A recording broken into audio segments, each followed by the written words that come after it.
भाई साथियों राम राम सभी ने। पंडाल छोटा पड़ गया भाई, इतनी भारी जनता आएगी, पब्लिक इतनी आएगी, जो पंडाल था वो छोटा पड़ गया भाई। और वाकई में कांग्रेस पार्टी बहुत बड़ी रैली देख लो भाई, साइड में आपने दिखाया।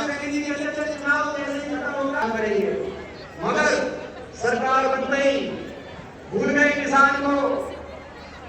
एमएसपी 3100 करने की बात तो दूर है, एमएसपी पे किसान का धान नहीं खरीदने का कार्य किया। ना धान एमएसपी पे गया, ना बाजरा एमएसपी पे गया, ना नरमा एमएसपी पे खरीदने का कार्य किया। 24 वर्षों की ये बात करते जन भावनाओं के लिए। उनको पता है सरकार बल्कि मैनेजमेंट से अब कोई जरूरत नहीं जनता की। किसान की उपज एमएसपी पे देने का कार्य नहीं किया। जब बारिश हुई, पहली ऐसी सरकार, निकम्मी सरकार, जब बारिश हुई, जल भराव में इतना नुकसान हुआ किसान का, तो जल भराव में जैसे जैसे बता रहे थे, पंजीकृत पोर्टल पे करा लिए 5.5 लाख किसान। इसमें से समय पंजाब में प्रति एकड़ कितना मुआवजा मिलता था खराबे का, उससे दुगना मुआवजा उस समय हरियाणा में देश में सबसे ज्यादा मिलता था। और आज पंजाब की सरकार में 20,000 रुपए प्रति एकड़ का मिनिमम मुआवजा देने का काम पंजाब की सरकार में हुआ, लेकिन हरियाणा में 6,000 मुआवजा। ऐसा क्या फर्क है पंजाब और हरियाणा में?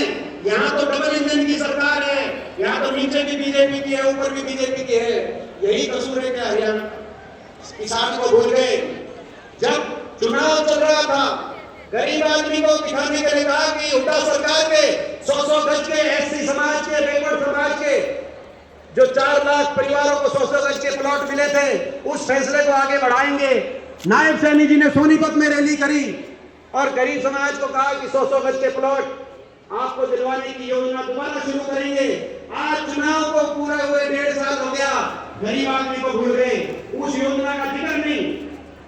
जब चुनाव चल रहा था, हर आदमी का बीपीएल कार्ड केवल वोट लेने के लिए बनवाने का काम हुआ। हरियाणा में 51 लाख बीपीएल कार्ड बन गए। लगभग 75% हरियाणा की आबादी को बीपीएल में कार्ड बनवाने का इन्होंने काम किया। लेकिन जब चुनाव हो गया, चुनाव खत्म हो गया, खत्म होते ही एक राशन बंटने के बाद 15 लाख कार्ड कट चुके हैं और हर महीने लाखों की तादाद में कार्ड कट रहे हैं। वोट मिल गई, किसान को भूल गए, वोट मिल गई, गरीब आदमी को भूल गए, वोट मिल गई, हमारी माताओं बहनों को भूल गए। 2100 कहा था 1 नवंबर 2024 से सरकार बनते ही लाडो कांग्रेस की जो योजना कांग्रेस के घोषणा पत्र में हमने कहा कि कर्नाटक और तेलंगाना में हमारी सरकारें 2100 रुपए प्रति माह हर महिला को देने का काम कर रही है। बीजेपी ने कहा हम भी करेंगे।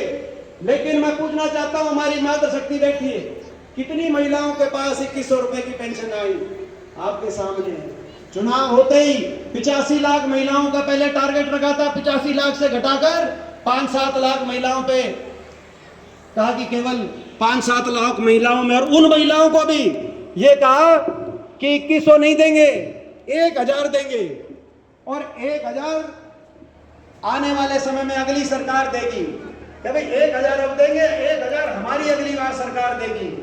वो बीजेपी वाले भूल जाए, यानी कि आगे भी देंगे तो आगे तो आपकी सरकार बनेगी, कांग्रेस पार्टी की सरकार बनेगी, आगे हम इनका वायदा पूरा करना पड़ेगा। आपने देखा महिलाओं को भूल गए, बड़े बुजुर्गों को कहा था।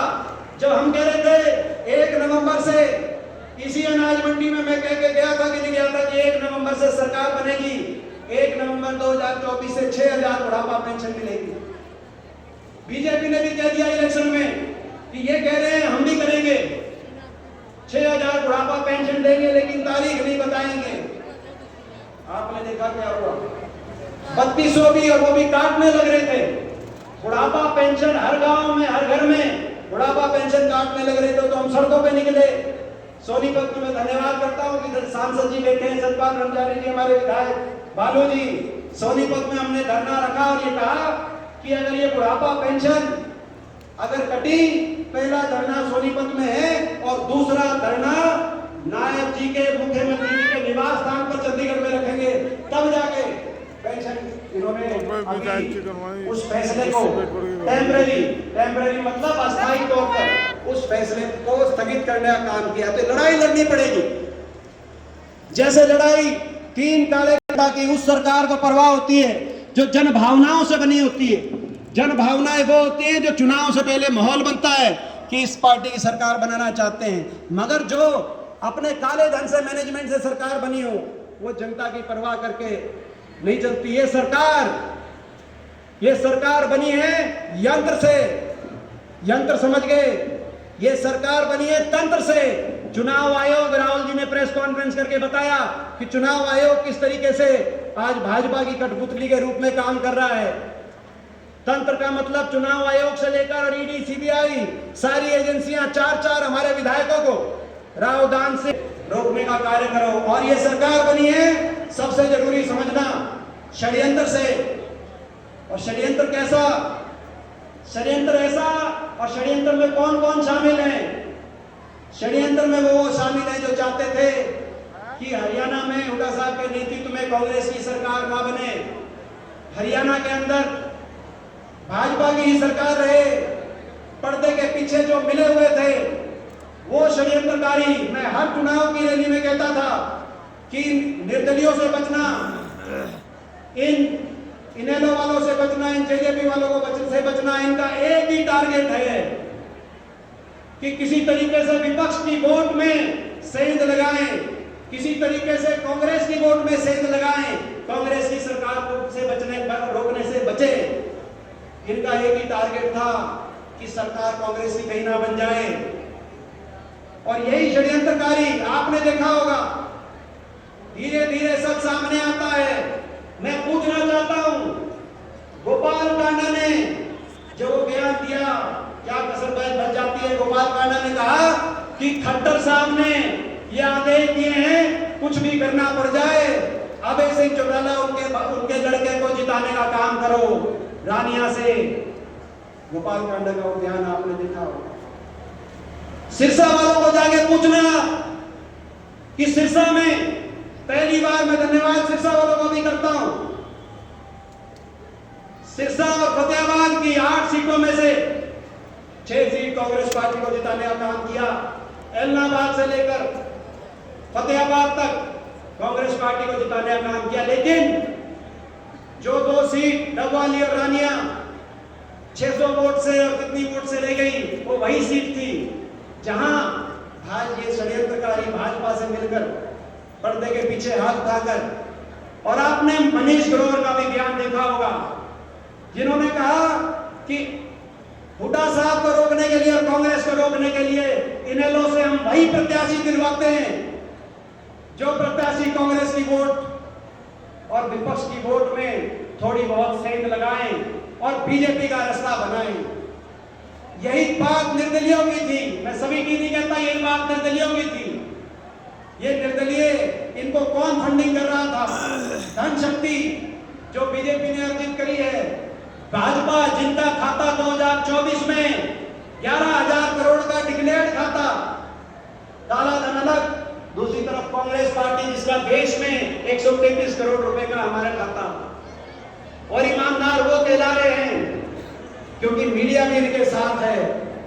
कौन फंडिंग कर रहा था? मुकाबला इसीलिए बहुत शातिर लोगों के साथ है। हमारी लड़ाई अच्छाई और सच्चाई की है। ये बेईमानी से, हर तरीके से समाज का, प्रदेश का नुकसान करके ये सत्ता पे काबिज वाले होने वाले लोग हैं। आज नौजवान के भविष्य की चिंता हरियाणा में, देश में सबसे ज्यादा बेरोजगारी हरियाणा में, सबसे ज्यादा नशा हरियाणा में, सबसे ज्यादा विदेशों में पलायन डंकी के रास्ते कोई कर रहा है तो हरियाणा के नौजवान, सबसे ज्यादा अपराध की तरफ कहीं का नौजवान बढ़ रहा है तो हरियाणा का नौजवान। ऐसे अपराध, इतने गैंग्स, अगली पीढ़ी की चिंता होती है। दनादन गोलियां चल रही हैं चौराहों पे हरियाणा में, और हरियाणा में नौजवान कहां जाए, क्या काम करे? बड़े बड़े प्रोजेक्ट जो विकास के, जो हमारे समय हरियाणा के लिए मंजूर हुए थे, एयरपोर्ट बनना था हांसी और महम के बीच में, आज वो नोएडा चला गया। लाखों करोड़ का निवेश होता, हमारे नौजवान को मौका मिलता। रेल कोच फैक्ट्री आनी थी, वो बनारस चली गई। बड़े बड़े प्रोजेक्ट दूसरे प्रदेशों में चले गए। और एचपीएससी की लिस्ट आती है तो उसमें आधे से ज्यादा पद या तो खाली रह जाते हैं या आधे से ज्यादा हरियाणा के बाहर के बच्चों को, हरियाणा के बच्चों के ऊपर प्राथमिकता मिलती है। मैं पूछना चाहता हूं, HPSC एक ऐसी संस्था 28 प्रदेशों में अकेला हरियाणा प्रदेश, जिसका चेयरमैन भी हरियाणा के बाहर के प्रदेश का बनाने का काम हुआ है 28 प्रदेशों में, क्योंकि हरियाणा की जनता की परवाह नहीं है, इसीलिए पंजाब में वोट मांग रहे हैं। मैं देख रहा हूं मुख्यमंत्री जी कह रहे थे पंजाब में कि पंजाब को गैंगस्टर मुक्त करा देंगे, पहले हरियाणा को तो कराओ। कह रहे थे नायब सैनी जी पंजाब में जाकर नायब जी कह रहे थे कि पंजाब को विकास में देश में नंबर 1 बना देंगे। अरे हरियाणा के लोगों ने क्या कसूर कर रखा है? हरियाणा के देश में नंबर 1 नहीं बन सकता। हरियाणा के लोगों को ये भूल चुके हैं, इसीलिए लड़ाई दोबारा लड़नी पड़ेगी। सच्चाई और अच्छाई की लड़ाई है हमारी लड़ाई। 36 बिरादरी में आपस में प्यार हो, हर धर्म में आपस में सम्मान हो, सबको साथ लेकर अगली पीढ़ी आगे बढ़े, अच्छे उज्जवल भविष्य अगली पीढ़ी का हो, इस बात की लड़ाई है। मगर शातिर लोगों से लड़ाई है, ऐसे लोगों से लड़ाई है। विधायकों ने कहा, भाई जस्सी ने भी कहा कि MP साहब आप दोबारा संघर्ष करो। मैं एक बात कहना चाहता हूं आपके बीच में, जो पिछले 5 साल लड़ाई लड़ी गई, आपने और हमने बहुत तपस्या करी, आपकी तपस्या में कोई कमी नहीं थी, आपकी तपस्या में कमी नहीं थी। मैंने भी अपनी तरफ से दिन रात घर बार छोड़कर, दिन रात जितना हो सकता था लड़ाई लड़ी। सारे औजार भाजपा के पास हैं, लेकिन संसद से लेकर सड़क तक, गांव से लेकर ढाणी तक, कोई रात को भी किसी ने कहा कि भाई फला जगह मोटरसाइकिल पे के बीच खेत में पहुंच के बात करो, मैंने एक दिन भी घर का मुंह नहीं देखा। जो मेहनत कर सकता था, आप भी जानते हो कि मेहनत करने में कोई कमी, मैंने अपनी तरफ से पूरा प्रयास किया, लेकिन अगर गुंजाइश होगी तो और मेहनत करेंगे। अगर रणनीति में सुधार की जरूरत होगी, क्योंकि ये भाजपा ये शातिर पार्टी है, इनके पास बहुत कुछ है, और हर परिणाम से जीवन में हर व्यक्ति हर परिणाम से सीखता है। कुछ आप भी सीखे हो, कौन षड्यंत्रकारी इनके साथ मिले हुए हैं वो आपको भी समझ में आई होगी, कुछ हमारी भी समझ में आई है। जहां रणनीति बदलने की जरूरत होगी वो रणनीति में भी बदलाव करेंगे, जहां मेहनत में गुंजाइश होगी। आपने मेरी जिम्मेदारी आप लगाई, आप सारे कह रहे हो, मगर मैं आपसे पहले पूछना चाहता हूं, बताओ 3 साल रह गए, 3 साल रह गए, 3 साल के बाद लोकसभा चुनाव है। आज 2026 की फरवरी में, आज से 3 साल बाद जब 2029 की फरवरी आएगी, तो 2029 की फरवरी में लोकसभा विधानसभा का बिगुल बज रहा होगा। आप बताओ इनसे, क्योंकि इस सच्चाई और अच्छाई के लिए, हरियाणा की भलाई के लिए, नौजवान पीढ़ी के भविष्य के लिए, आप बताओ, आप इनसे लड़ाई लड़ने के लिए फिर तैयार हो? आप बताओ, एक बार हाथ उठा करके बताओ क्या दोलर, बताओ भाई तो तैयार हो? एक बार फिर बताओ तैयार हो कि नहीं तैयार हो? मैं ये आपको विश्वास दिलाता हूं, आपका भारत हूं, आपका भारत हूं, ना किसी से डरता, ना किसी के आगे झुकता। इस ईमानदारी की लड़ाई में अगर आप तैयार हो तो भाई मैं अपना जी जान लगा के मैं भी तैयार हूं, मैं आपके लिए तैयार। तो भाई ये आज मैं फिर आपको बधाई देता हूं। जस्सी ने कल फोन करके एक बात कही, रात को इसका टेलीफोन आया, 11-12 बजे में बात होगी, MP साहब इतने बजे पहुंच जाना, वहीं पहुंच जाएंगे। फिर ने एक बात कही है जस्सी ने, जस्सी भूल गया होगा या याद होगी, मगर इसने बात कही, जिसने कहा MP साहब आप जब आ जाओगे नारनौंद में तो आ तो जाओगे, लेकिन आपका जान का जी नहीं करेगा। और यह बनी भाई, इतनी आपका जो आज आपने जो हौसला बढ़ाया, आपने जो आशीर्वाद दिया, भाई आ तो गए, इस जान का जी नहीं करता, लेकिन लड़ेंगे समझदारी से। इन शैतानों का, ऐसी ताकतों का, इन बेईमान ताकतों का जिन्होंने इतना नुकसान कर दिया आपका, हमारा, इस प्रदेश का, देश का। और मैं आखिर में आखिरी बार मैं धन्यवाद करना चाहता हूं राहुल गांधी जी का भी। आपने देखा होगा अमेरिका की डील, जो जयप्रकाश जी ने सारी बात बोल दी, इसलिए मैंने नहीं बोली। किसान की बात आई, अमेरिका की डील की बात आई, एप्स्टीन मामले की बात आई, तो अड़ के खड़े हो गए लोकसभा में। तो भाई लोकसभा से लेकर, सदन से लेकर और सड़क तक ये लड़ाई लड़ेंगे। इन्हीं शब्दों के साथ आप सबका धन्यवाद, बहुत बहुत धन्यवाद। जय हिंद, जय राम जी की, जय नारनौंद की और जय मेरे भाई जस्सी की।